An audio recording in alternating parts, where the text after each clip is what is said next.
अरे तुम कब आए, ये पता ही नहीं चला। लगता है तुम कोई बहुत जरूरी सपना देख रही थी। जरूरी तो नहीं, जरूरत वाला सपना जरूर देख रही थी। क्या देखा सपने में? यही कि तुमने फटफटिया खरीद लिया है, हम पीछे बैठे और तुम आगे, और दोनों दनदनाए चले जा रहे हैं। मोटरसाइकिल का भूत अभी तक उतरा नहीं? उतरना कैसा, वो तो चढ़ता ही जा रहा है। और नतीजा ये कि दाल में नमक डालना बिल्कुल ही भूल गई। फिर भी ठीक है, फटाफट खा लो, तुमसे बहुत जरूरी बात करनी है। क्या बात है? यही बात है। बस यही? मैं समझी थी कि तुम कोई नई साड़ी लाए होगे। साड़ी उतारने के वक्त नई साड़ी की बात कर रही है? तुम्हें ने तो कहा था उस दिन कि तनख्वाह मिलते ही एक नई साड़ी ला दूंगा। क्या करूं, राशन और किराए में तनख्वाह का पौना हिस्सा चला जाता है। बाकी रुपयों से तुम्हारे लिए साड़ी लाने की सोच ही रहा था, लेकिन घर के एडवांस के लिए जिस आदमी से कर्ज ले रखा था उसको... छोड़ो, ये तो तुम्हारा हमेशा का रोना है। अगले महीने तुम्हारे लिए किसी भी तरह एक नई साड़ी जरूर ले आऊंगा। अब तो थोड़ी देर के लिए शांत रहोगी।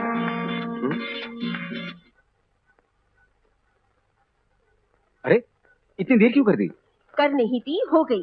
तुमसे मिलने के लिए बहुत होशियारी से आना पड़ता है। इसमें क्या है? इसमें साड़ी है।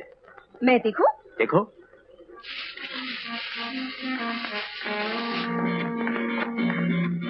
बहुत खूबसूरत। किसके लिए लाए हो? है एक लड़की, बहुत सुंदर है। लंबा कद है, गोरा रंग है, बड़ी बड़ी काली काली आंखें हैं। रहती कहाँ है? वो अपने दूर के रिश्तेदार के साथ रहती है, और मैं कोशिश कर रहा हूँ कि वो अपने दूर के रिश्तेदार से दूर होकर मेरी जिंदगी के करीब आ जाए। कोशिश क्यों, सीधे कह क्यों नहीं देते? हाँ, कह दूंगा, और आज ही कहूंगा।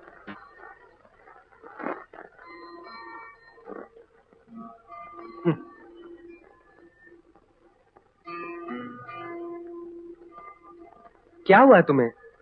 जब भी देखो कुछ सोचती रहती हो। कुछ नहीं। नहीं, कुछ ना कुछ तो है। बिना वजह इतना कोई नहीं सोचता। बताओ ना। कहा ना कुछ नहीं। तो साड़ी के बारे में सोचती होगी। हाँ हाँ सोचती हूँ, ला दो ना। 3-4 दिन में ले आऊंगा डार्लिंग, चिंता क्यों करती हो? छोड़ो, आज मेरी तबीयत ठीक नहीं है। अरे अभी तो अच्छी भली थी। चुप रहोगे या नहीं? ऐसे वक्त में कोई चुप रहता है क्या? अगर तुम चुप नहीं रहे तो मैं बाहर जाकर सो जाऊंगी। तुम्हें मेरे सुख दुख की क्या परवाह? तुम्हारा काम हो जाए तो बस।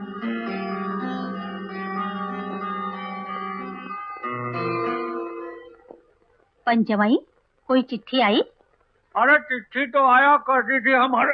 खबरदार, जो स्वर्गीय पिताजी का नाम लिया तो ये रमेश की चिट्ठी के बारे में बात कर रही हैं, समझे? अरे बात से तो हमहू बहुत हल्कान है। इतना चिट्ठी लिखा रमेश को, इतना चिट्ठी लिखा, लेकिन एक का भी जवाब नहीं आया। लेकिन तुम घबराओ मत गंगा, हमारे मित्र कटवारू पाड़े के छोटे भाई वहीं रहते हैं। मैं उनको चिट्ठी लिखकर खबर मंगवाता हूँ। मेरा रुमाल कहाँ है? काशी चला गया होगा गंगा नहाने। मजाक मत करो, मैं जल्दी में हूँ।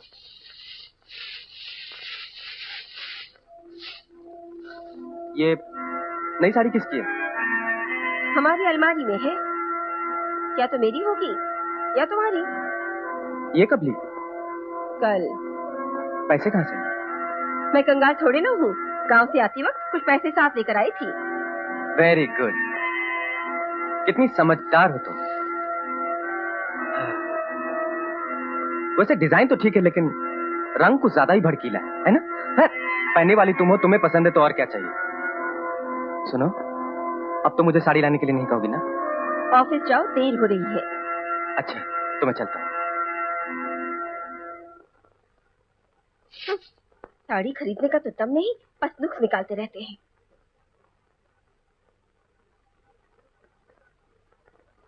अबे गंजे, तूने किसी और को देखा होगा। नहीं यार, वो रमेश की बीबी ही थी, इसमें कोई शक नहीं। मैंने अपनी आंखों से देखा है भाई, विश्वास करो। अरे वो तो ठीक है, लेकिन तू वहाँ पर क्या कर रहा था? अरे बताया तो मैंने, उस होटल में मेरा एक दोस्त ठहरा हुआ है, उसी से मिलने में गया था। देखता क्या हूँ, वो उस लड़के के साथ एक कमरे से निकल रही है। पहले तो मुझे अपनी आंखों पर यकीन ही नहीं आया। मुझे तो अभी भी नहीं आ रहा भैया। तुम्हारा दोस्त है या चला गया?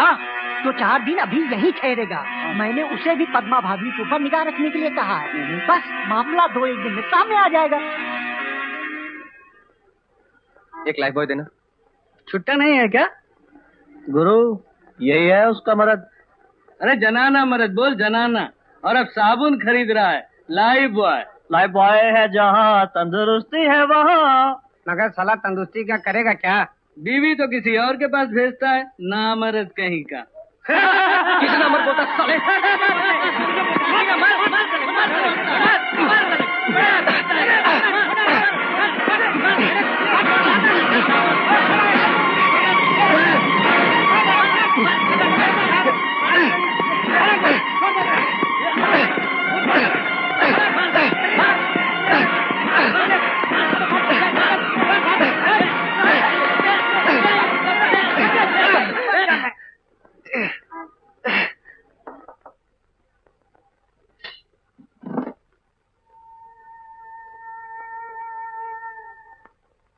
क्या हुआ? झगड़ा हुआ। किसके साथ? कुछ बदमाश थे। झगड़ा क्यों हुआ? वो हमारे बारे में अनाप शनाप बक रहे थे, इसलिए। जाओ जाकर मुंह हाथ धो लो, मैं चाय लेकर आती हूँ।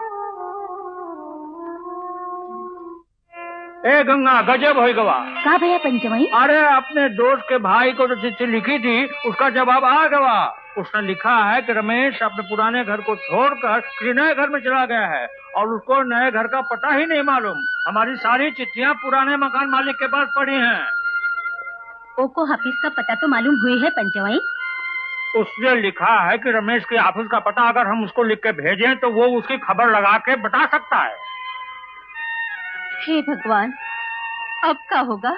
अब होगा ये कि कल सवेरे की गाड़ी से गौरी और उसकी मामी दोनों को लेकर के हम शहर जाते हैं और रमेश का पता लगा के गौरी को उसके हवाले करके चले आते हैं। अब इसका में देरी नहीं होनी चाहिए।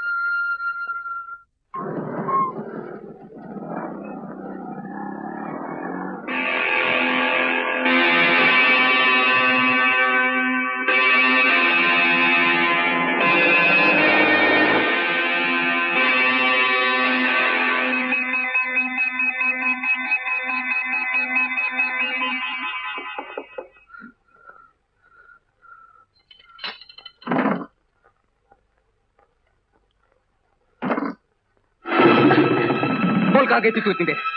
कितने दिनों से सब नैन मटक्का चल रहा है। मेरी इज्जत तूने खाक पर मिला दी कमजोर। खबरदार जो हाथ उठाया। मैं क्या तुम्हारी जोरू हूँ? अरे जोरोही की तरह तो रखा था मैंने तुझे। क्या कमी की थी मैंने? यही है मेरे भरोसे का इनाम? क्या इसलिए तुझे लाया था मैं? कैसा भरोसा? अरे अपनी वासना की आग बुझाने के लिए लाए थे तुम हमें, जोरू बनाकर नहीं। बिस्तर की तरह बिछने के लिए नहीं आए थे हम। जोरू बनाकर लाए हो तो जो जोरू का अधिकार। चुप!